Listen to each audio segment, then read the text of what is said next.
संभल में जो कुछ भी 24 नवंबर को हुआ उसमें सपा के कुछ नेताओं की बड़ी भूमिका थी, ये बात पुलिस भी कह रही है। लेकिन घटना के 6 दिन बाद एक नई कहानी सामने आई है। एक नई थ्योरी जो सामने आ रही है वो बताती है कि संभल से करीब 4 किलोमीटर दूर मुरादाबाद जिले में पड़ने वाले कुंदरकी से इसकी पूरी प्लानिंग रची गई थी। कुंदरकी से सपा के प्रत्याशी हाजी रिजवान ने बाकायदा दर्जनों फोन कॉल किए। वो नवंबर के शुरुआती दिनों में ही कुंदरकी का माहौल बिगाड़ना चाहते थे। ये दावा बीजेपी विधायक रामवीर सिंह ने जैसे ही किया, संभल मामले की जांच कर रही पुलिस और न्यायिक आयोग की टीम भी हिल गई। वो न सिर्फ दावा करते हैं बल्कि पूरा कनेक्शन भी समझाते हैं। पहले आप उनका बयान सुनिए, फिर हमारी पड़ताल में क्या निकला ये बताते हैं। एक निजी चैनल के इंटरव्यू में रामवीर सिंह कहते हैं, 3 बार के विधायक रहे हाजी रिजवान 20 नवंबर को वोटिंग से पहले कुंदरकी में बड़ी घटना को अंजाम दिलवाना चाहते थे। 7 नवंबर को इसकी जानकारी मुझे मिली थी, जिसके बाद हमने करीब 1,500 मुस्लिम भाइयों को बुलाया और कहा कि रात में ड्यूटी लगाइए ताकि कोई धार्मिक ग्रंथ या धर्म स्थलों के बहाने माहौल न बिगाड़ पाए।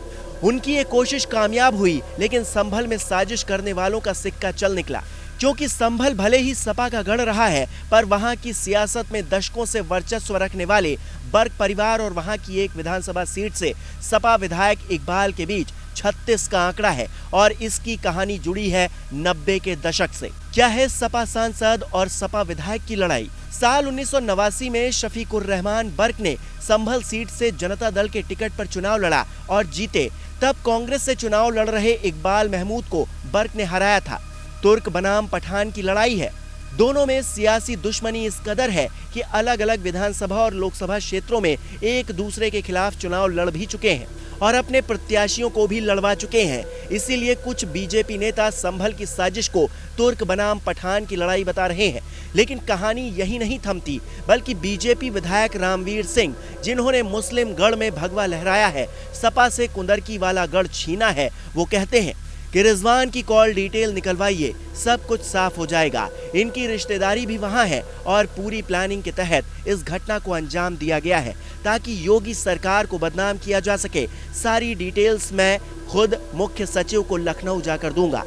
यानी कि आदेश मिलने के बाद इस एंगल से भी पुलिस इस मामले की जांच कर सकती है। योगी को कुर्सी से हटाने की साजिश कौन कौन रच रहा है, इस पर कोई बड़ा खुलासा आने वाले दिनों में हो सकता है। फिलहाल सपा सांसद जियाउर रहमान बर्क और सपा विधायक इकबाल महमूद के बेटे का नाम FIR में दर्ज है। अब हाजी रिजवान इन आरोपों पर क्या कहते हैं, ये देखने वाली बात होगी, क्योंकि एक तरफ सियासत है तो दूसरी तरफ आम जनता की सुरक्षा का सवाल।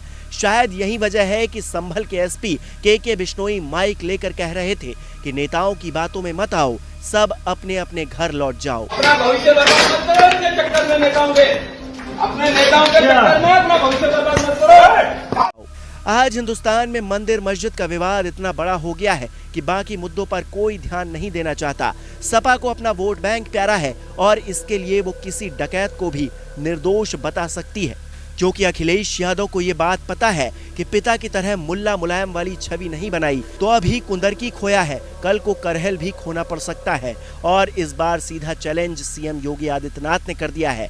कुंदरकी से बीजेपी विधायक रामवीर सिंह जब CM योगी आदित्यनाथ से मिलने जाते हैं, नए सांसदों के मुलाकात का कार्यक्रम रखा जाता है, तो वहां योगी खुलकर कहते हैं अब करहल की बारी है।